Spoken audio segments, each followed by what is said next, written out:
Hello and good evening, everyone. Today is Thursday, October 7th, 2021. I now call the Reapportionment Commission meeting to order. Mr. Codilla, could you please proceed with roll call? Commissioner Caparaz, Present. Commissioner Douglas, Present. Commissioner Hussey Burdick, Present. Commissioner Lau, Present. Commissioner Mao, Here. Commissioner Quevedo Jr., Present. Commissioner Shigimasa, Here. Commissioner Singh, Here. Chair Iona. Here. 9 members present, Chair. Thank you. So I want to thank all of you for being here today for our first public hearing. I want to remind all of you that the commission will only be hearing remote oral testimony from the public today. Commission members can ask questions of the testifiers. However, there will be no discussion, action, or decision-making on any of the testimony submitted during the public hearing. Once all of the testifiers have testified, the public hearing will be adjourned.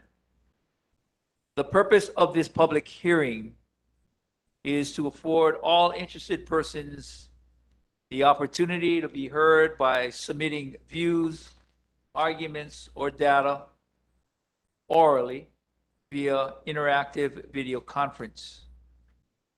But before we start the meeting, I have some procedural announcements to make, as we've made on previous meetings.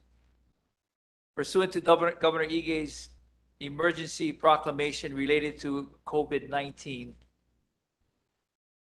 issued on August 5th, 2021, relating to the COVID-19 pandemic, in order to allow public participation in a manner consistent with safe practices and social distancing requirements, this meeting will be conducted as a remote meeting by interactive conference technology with the following procedures in effect for the meeting. These are some reminders and tips. As an attendee of the meeting, you are initially set with view-only privileges. Staff will bring you on into the meeting at a time when you are called to testify. Please video conference from a quiet location if possible. If you are also watching the proceeding on Olelo, please mute your television at the time you are called to testify. Each speaker may not have anyone else read their statement and is limited to a 3-minute presentation. When the timer goes off, please conclude your remarks promptly. For those that may be joining us by telephone only, I do not have your name, so I will identify you by the prefix of your phone number.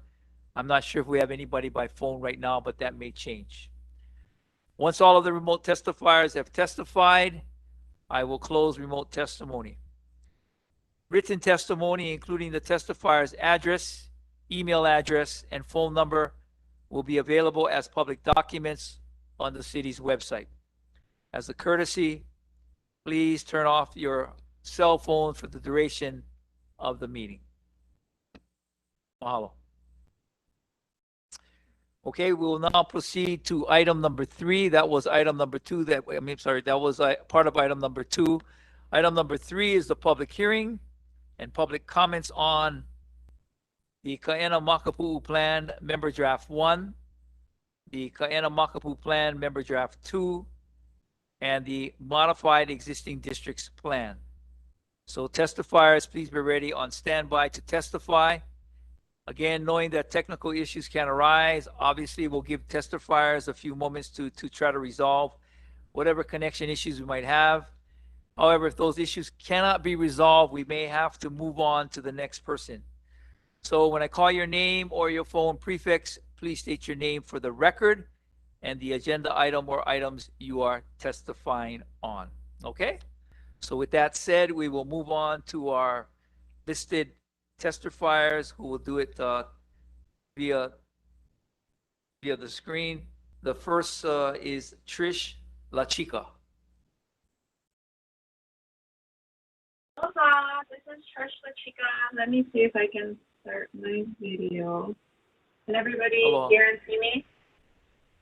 Yes, we can hear you. Is that it? Yeah. Is that audio fine? Yes. Oh, hello? Yep, we can hear you. Oh, wait, hold on.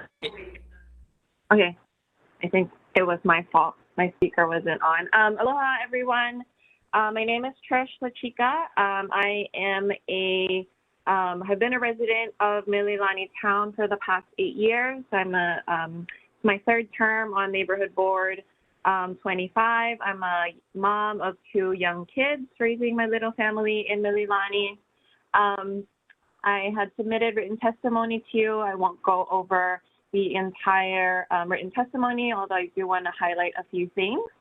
One is that Mililani has been historically divided because of how it has been developed, starting with the oldest portion of our district had been Waipio until Mililani Town was developed in the 1970s, and then Mililani Mauka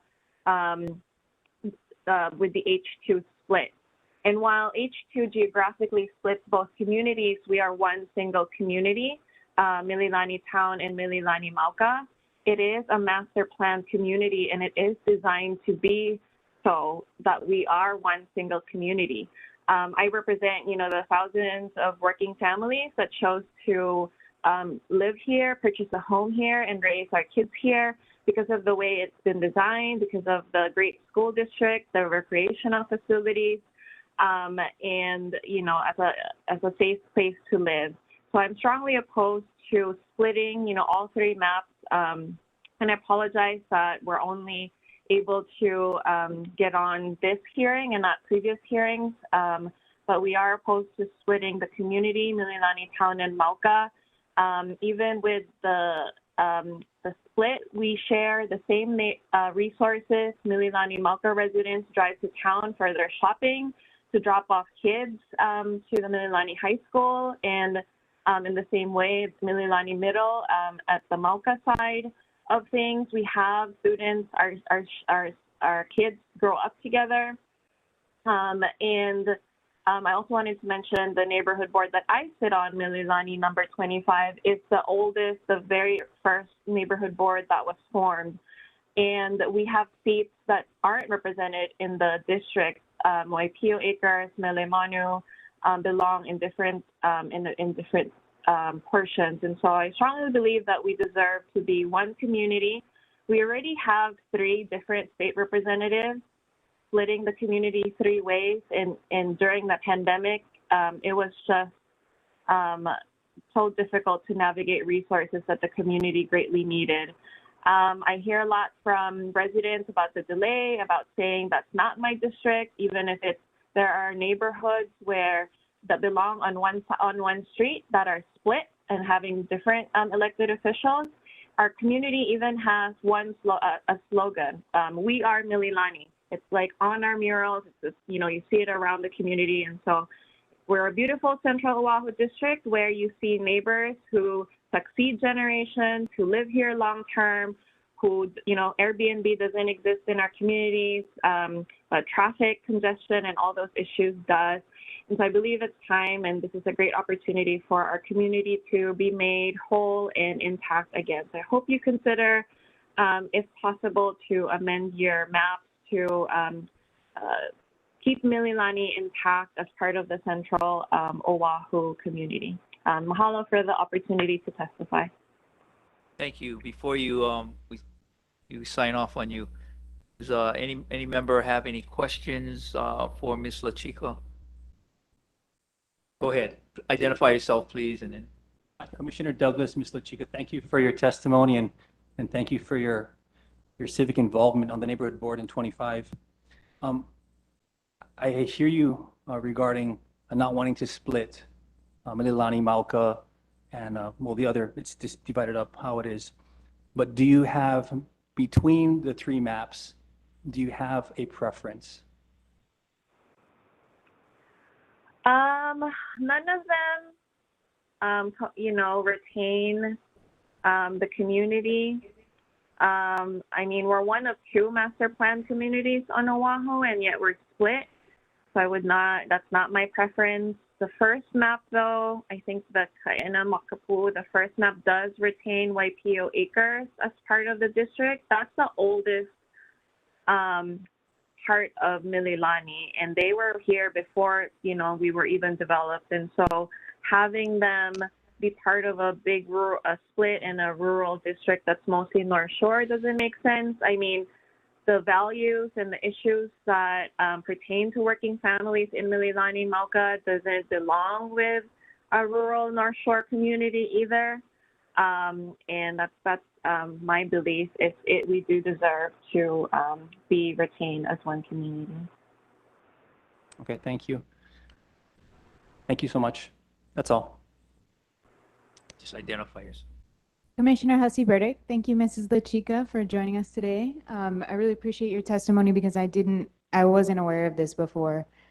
My question is, if we were to redraw the lines in a way that kept Mililani Mauka, and Waipio together, would you prefer that section goes into the EVA district or in with the Pearl City district?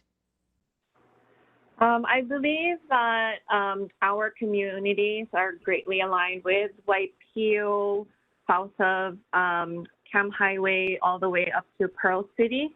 And that portion then towards the leeward side of EVA. So that would be my preference is, you know, our Mililani High School share facilities with Pearl City. And so I feel like we're much closer in terms of identity and similar communities. Thank you. Anyone else? If not, Ms. LaChica, thank you very much for your engagement. And also, I do have just, I believe you have, it's not stated in your written testimony, but you're not testifying on behalf of the neighborhood board, are you? No, just on as an individual. Okay, thank you. Oh, happy. Our next testifier is Marion Richard Poirier. I'm sorry if I mispronounced that.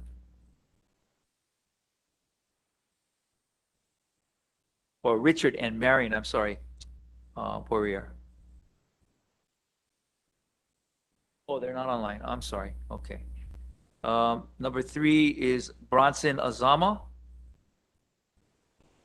Number 4 is Flora Obayashi.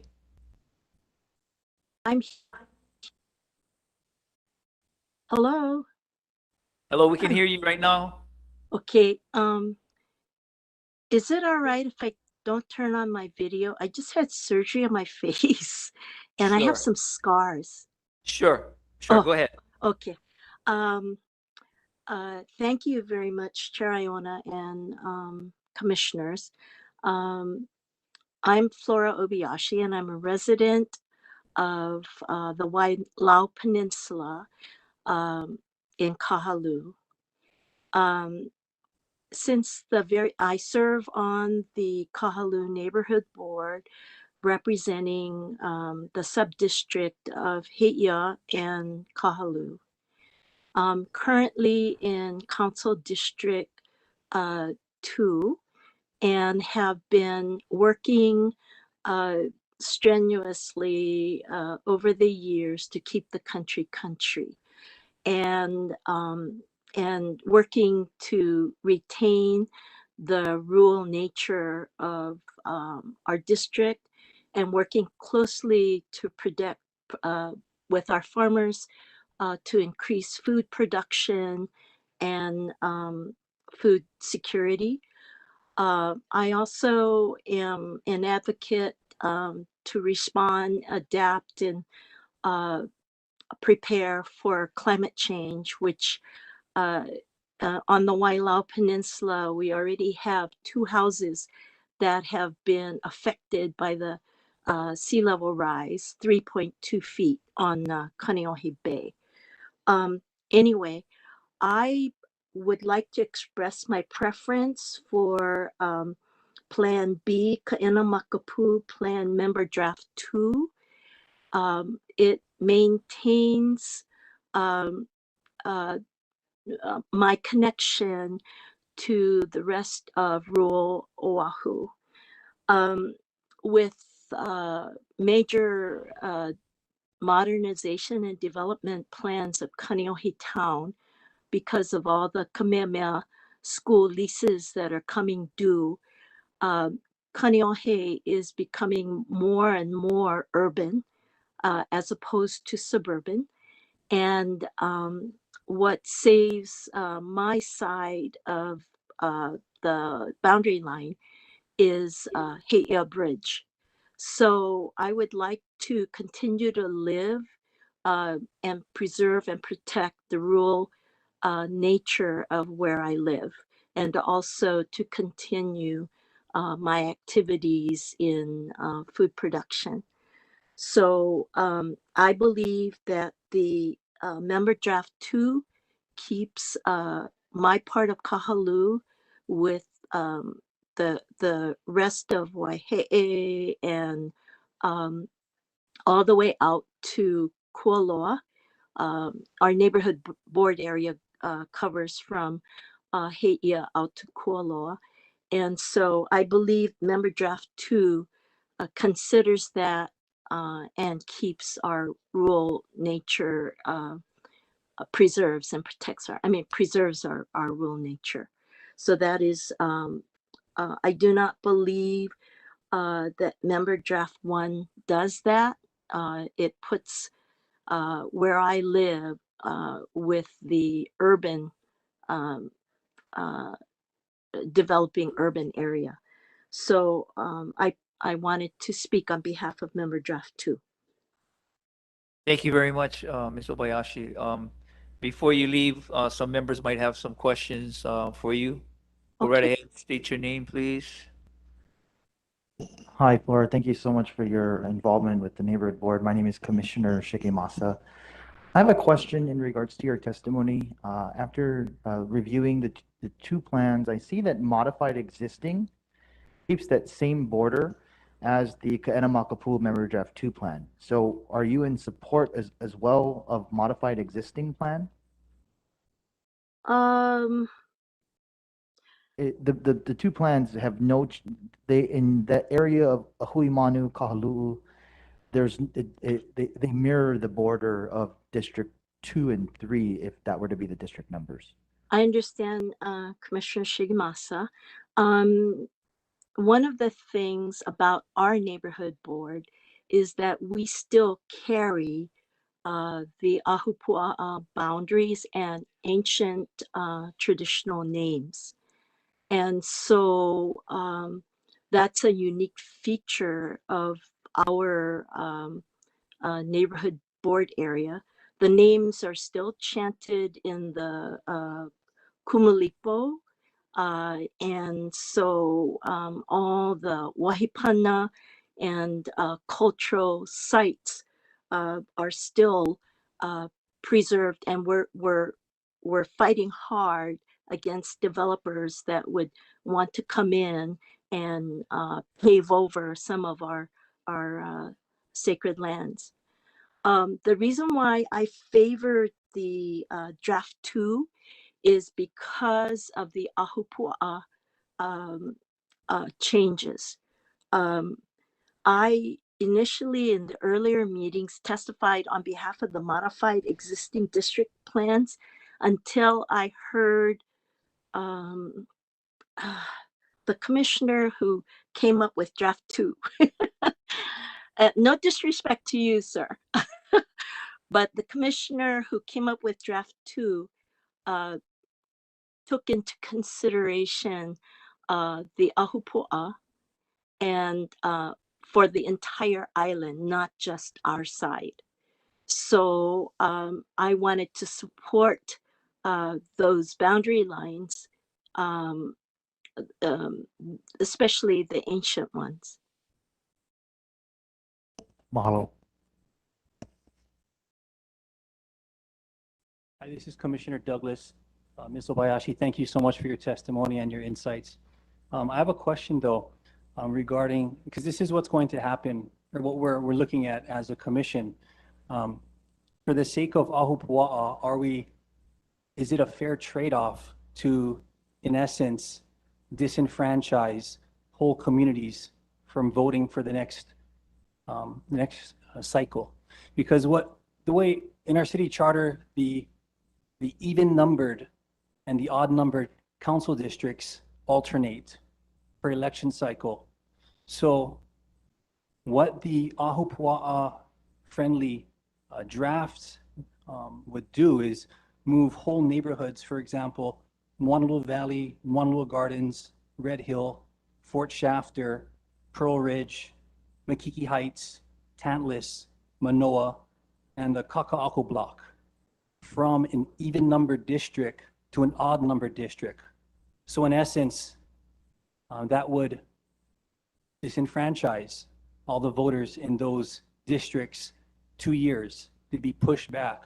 So my question is, for the sake of Ahupua'a, do you feel that is a fair trade-off? Thank you for your question, Commissioner Douglas. I don't feel qualified to speak on the non-windward side since I haven't studied that. Okay. So I can neither agree or disagree with your comment about disenfranchisement. However, I do go to town, meaning I go over the Ko'olau Mountains once a week, and it seems to me that those communities that you are describing are appear to have the same characteristics in terms of the population and characteristics. That's just my eyeball opinion. I cannot claim authority to be able to agree or disagree with your statement. However, I believe that the commissioner who came up with Plan 2 addressed the Ahupua'a boundaries from 1991 and earlier. Yes. And I agree with that to the extent that what you're describing does not comply or is not does not match the plan from 1991. I don't know. I'm so sorry. That's okay. Okay. Thank you so much. That's all I have. Thank you, Ms. Obayashi, for your engagement and of course your service on the neighborhood board. Oh, thank you. The next testifier is number 5, Sherry Pollock.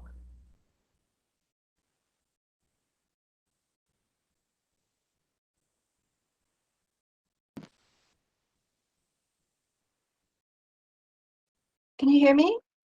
Yes, we can hear you. Oh, great. I'm just trying to see where to start the camera. I'm not seeing that, but if it's okay, I'll just speak. I just have a brief statement to make that I am just speaking in favor of the modified existing plan, just because I see in my own community, I live in a Huimanu area, and I see that keeps my community together. It's kind of echoing similar messages that other testifiers have given, although I have to say I'm not familiar with their areas. I'm only speaking for the one that I know, which is my own, and the modified existing plan does keep my community together, and so I'm just wanting to speak in favor of that plan.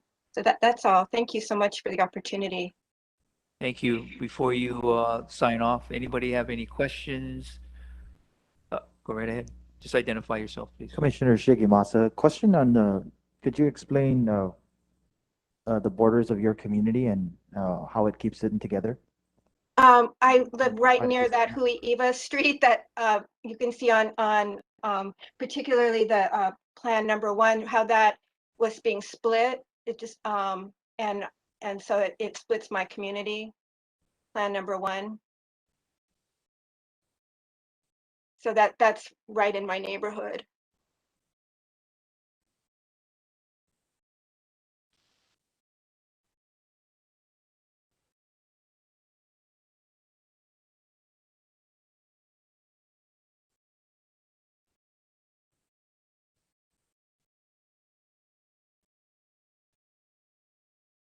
Apologies for my ignorance. Could you explain to me where Hui'iva Street is?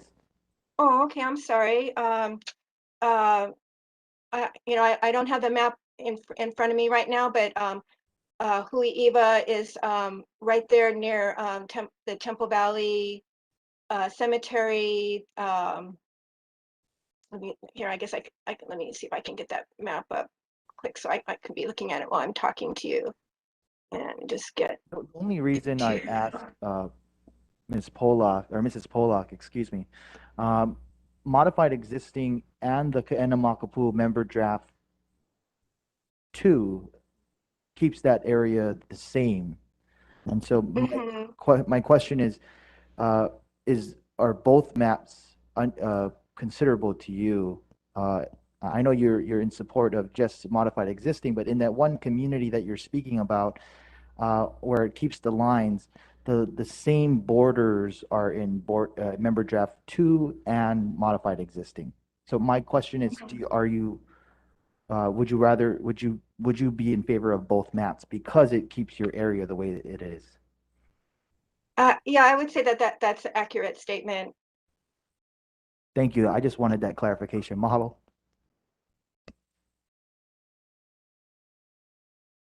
Hi, Ms. Pollock. This is Commissioner Douglas. I have a similar question to the last testifier.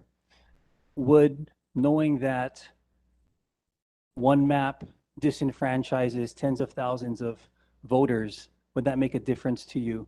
Or would you prefer them? Yes. Yeah, you don't even have to go any further. I don't like disenfranchising folks. And like I said, like Trish LaChica was speaking about the Central Oahu concerns, I feel those are very valid. Anyone wants to keep their community together. So I wouldn't want to, and I think that's probably, maybe I should say that's probably the modified existing plan pretty much keeps things as they, the status of what they were, where communities were together from what I could tell from what I'm aware of. And so I think that's why I was feeling most in support of that. Okay, thank you so much, Ms. Pollock. Anyone else? Ms. Pollock, thank you very much for your input. We really appreciate it. Mahalo. Thank you for the opportunity to testify. We will now move on to number 6, Dave Molinix.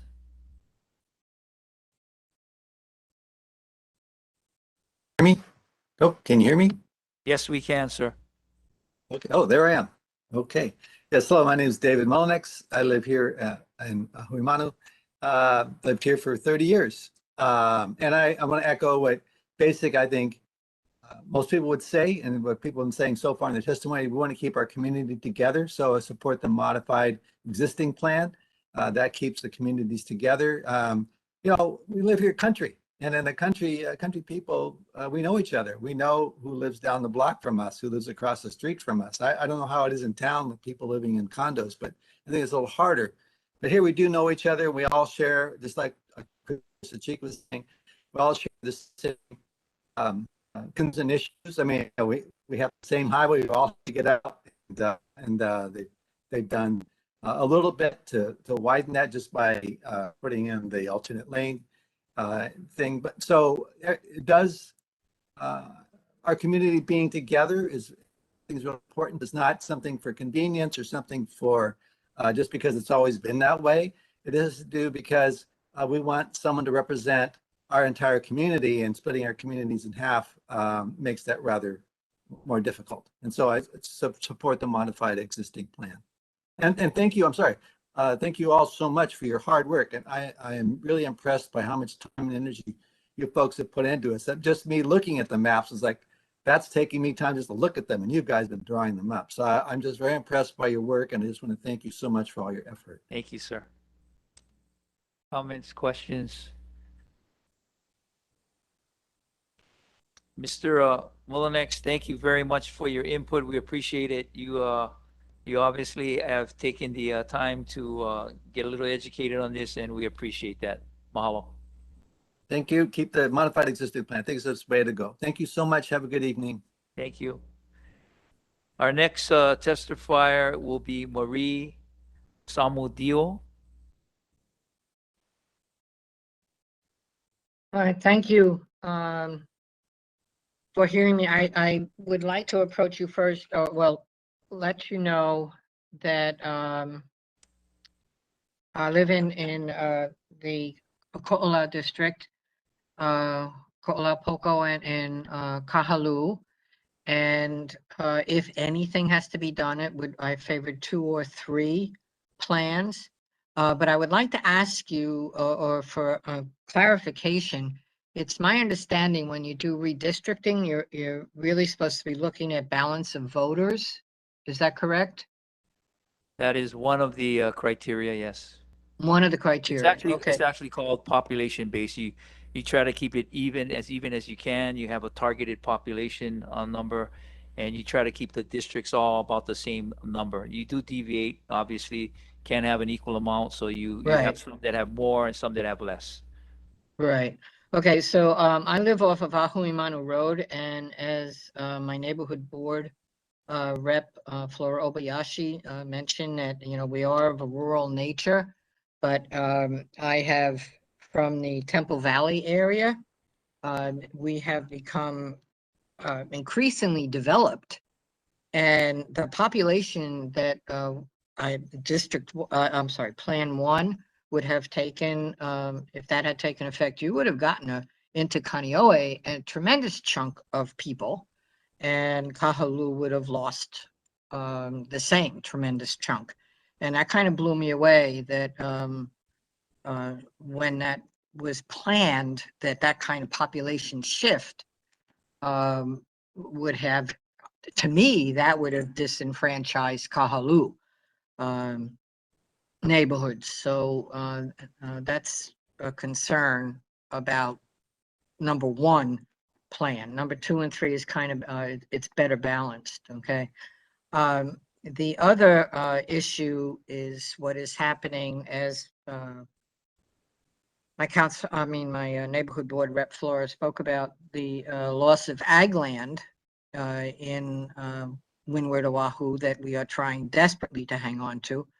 I know pretty much south of Kahalu Stream is lost, but we are trying to hang on to as much as we can north of that.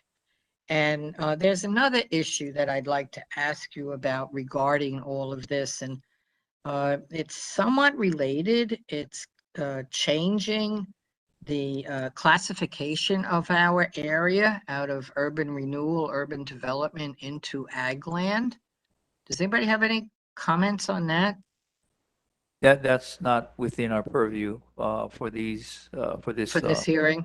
yeah, For this hearing? for what we're doing as a reapportionment commission.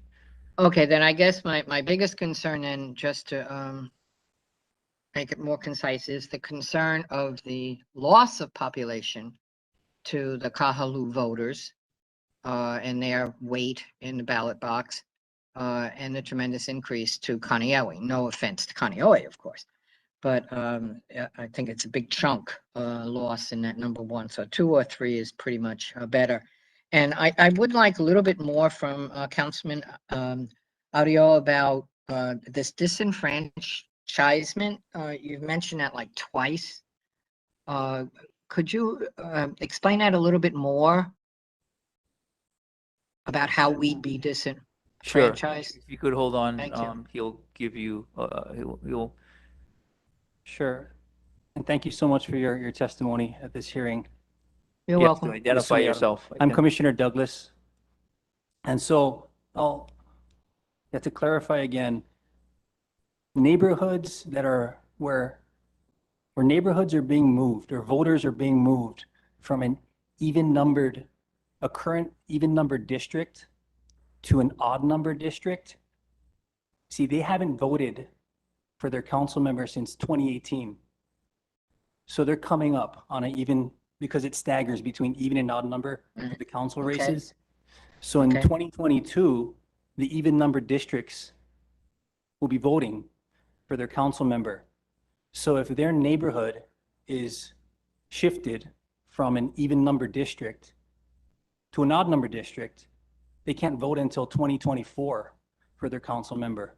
So in essence, that's a Okay. form of, it's legal, and we're here to make the hard calls, but it is a form of disenfranchisement for those voters. Does Gotcha. it clarify, ma'am?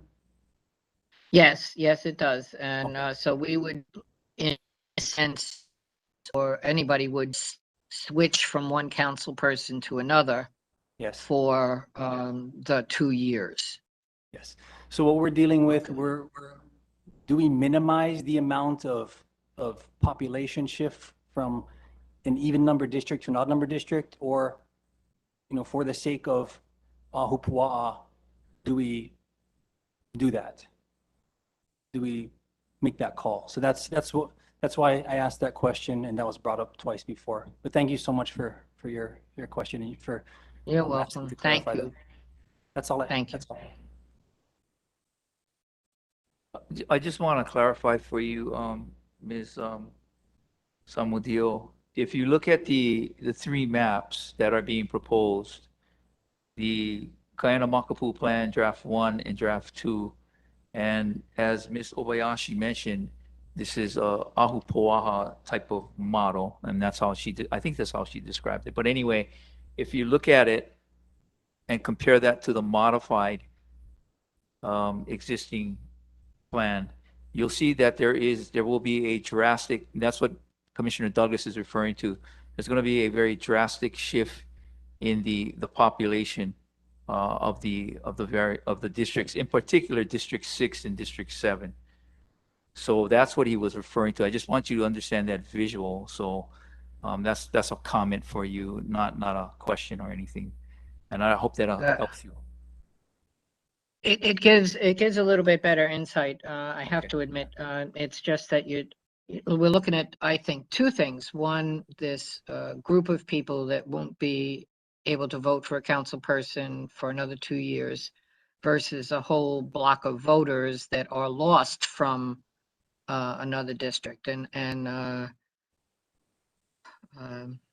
that I always find worrisome. I more of an imbalance in population as opposed to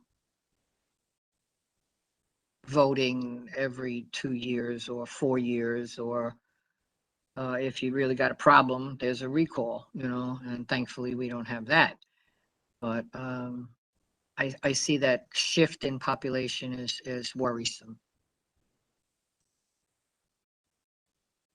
Thank you.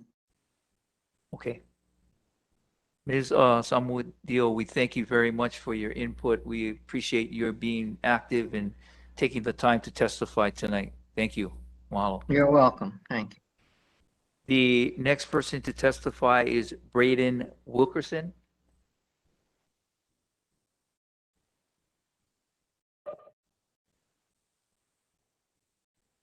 Hello, commissioners. How are you? Hold on one second.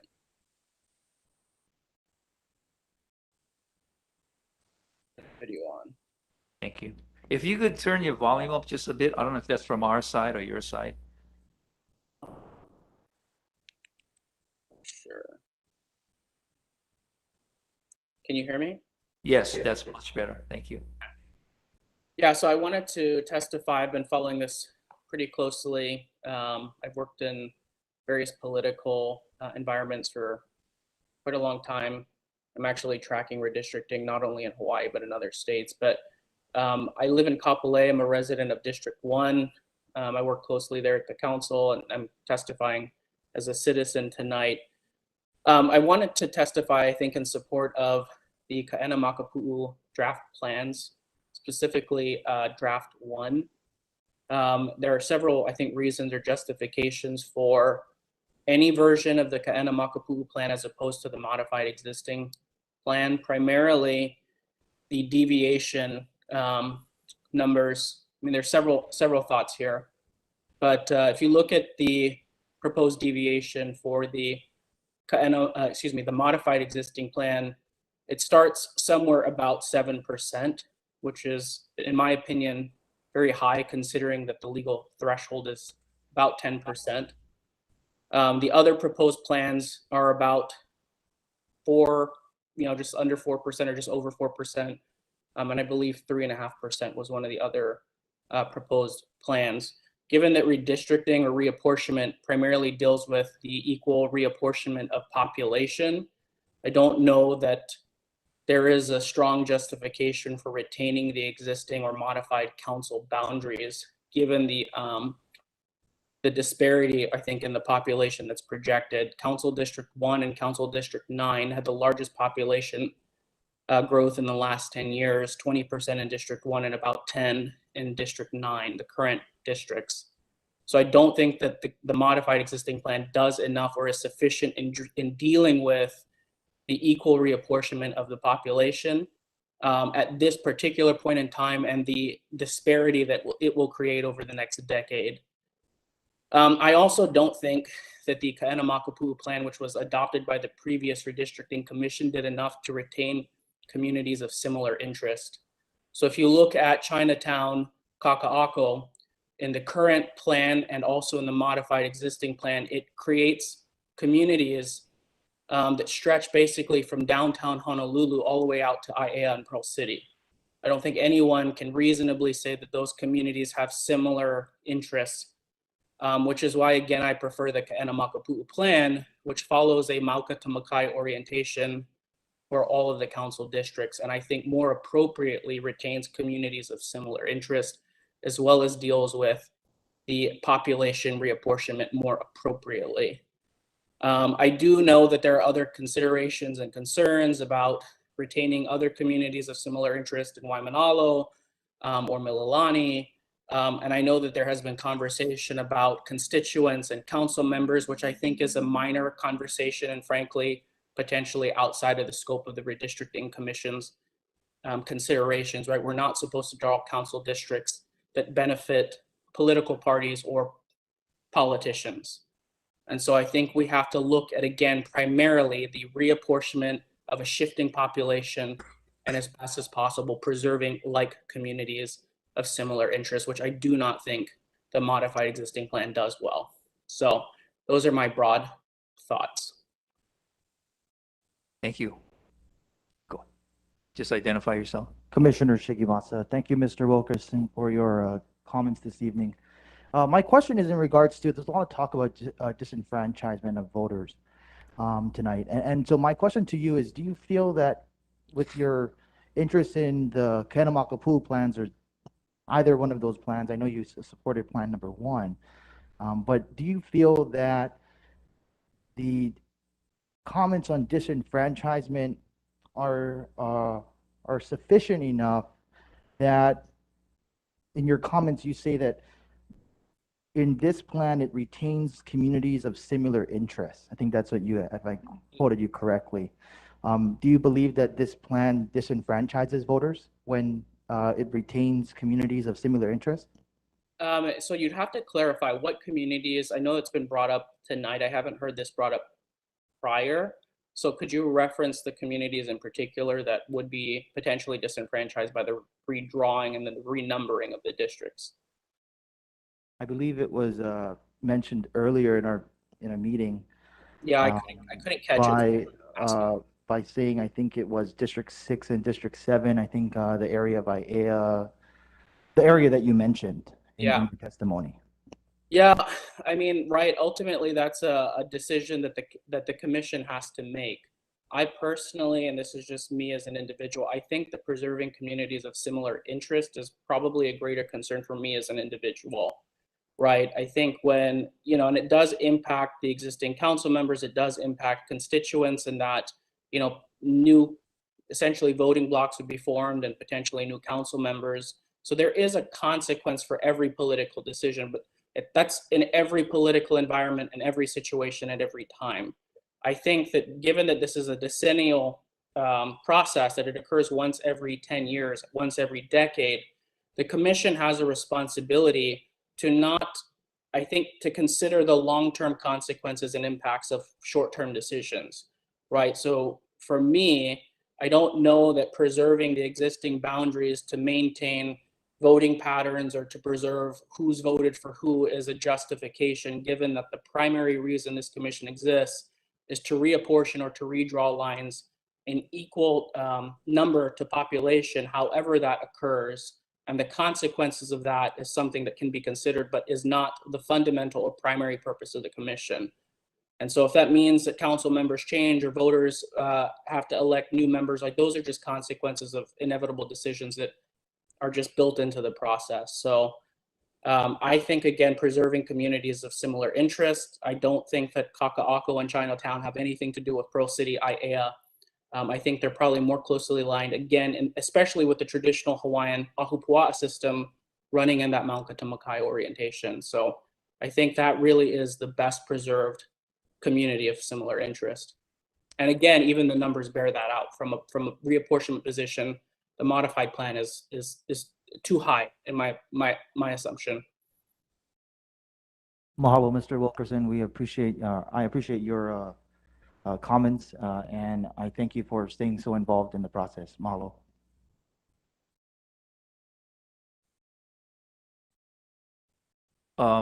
Thank you, Mr. Wilson. I do wanted to just point out, this is not a question, but I'm sure you have looked at the population deviation, and you've noted that the difference between draft 1, which I think you're in favor of, that's the Kaena Makapu map, and the modified existing is about 2.5 percentage points.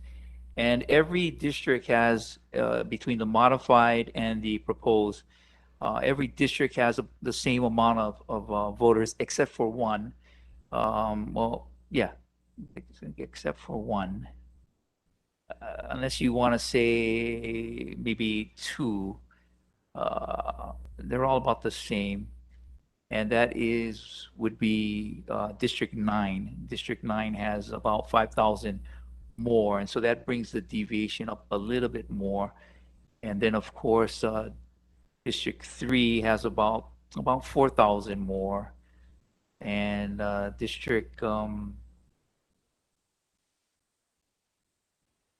District 6 would have about 5,000 more. Now, the 5,000 more is the proposed draft number 1. So that one has more for District 6, which, by the way, is going to be, according to this draft, the most significantly impacted reapportionment of all the districts. So I just wanted to point that out because you mentioned that the numbers make a difference. So just pointing it out.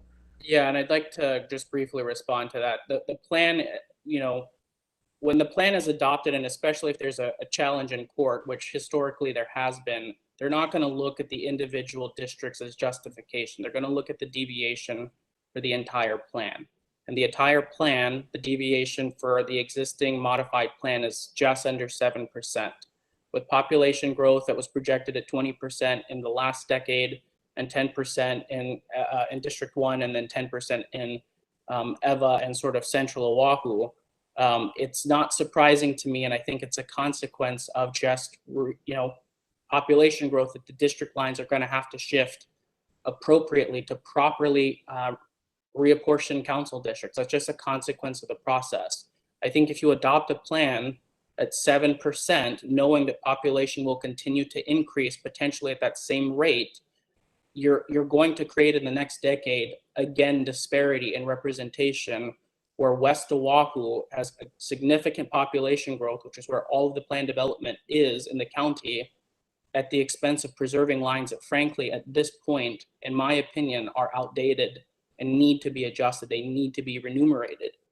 So it's just a consequence of the population, which is ultimately what this commission has to make hard decisions about.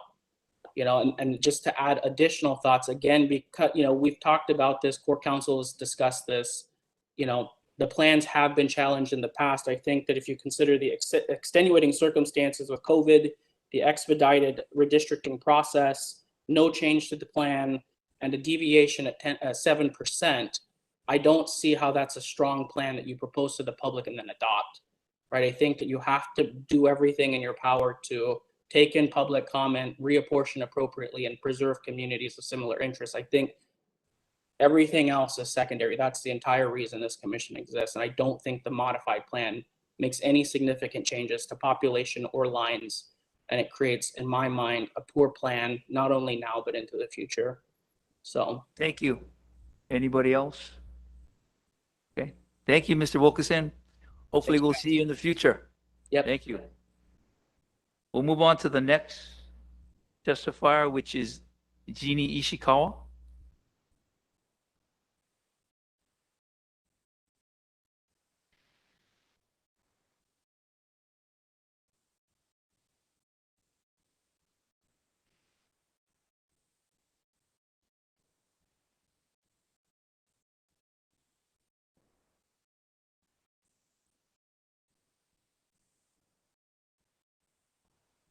Oh, okay.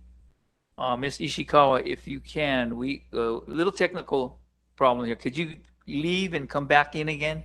We'll give you a few moments to do that. Hopefully you can hear what I'm saying.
Not on. Wait a couple more seconds.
Okay, seem to be having some issues with Ms. Ishikawa. Hopefully, you are watching and or listening, and you know that we have another public hearing coming on Monday, so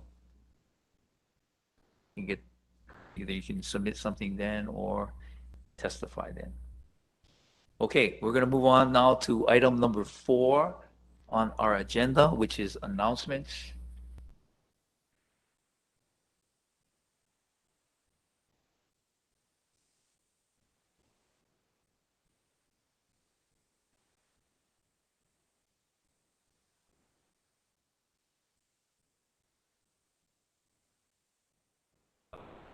Before we proceed to agenda number 4, I need to formally close the remote oral testimony portion of this public hearing. So we are now closed. We have concluded our remote testimony. There being nobody else, right, standing by. Okay. So we'll move on to number 4. Members, for our next meeting, our public hearing, second public hearing, as we had scheduled, is for Monday, October 11th, again, right here, Honolulu Holly at 6 p.m. Please continue to reach out to your constituency to encourage them to utilize this process and this opportunity. The maps, again, will continue to be displayed here on the 3rd floor at Honolulu Holly. They're right outside the chambers here, and also will be available online at the Reapportionment Commission website, which is honolulu.gov/elections reapportionment. So with that said, do I hear any motion to adjourn? Commissioner Mao, I motion to adjourn. Commissioner Douglas, second. There being a second, all in favor, say aye. Aye. Aye. Okay, the motion is passed. We are now adjourned. Thank you.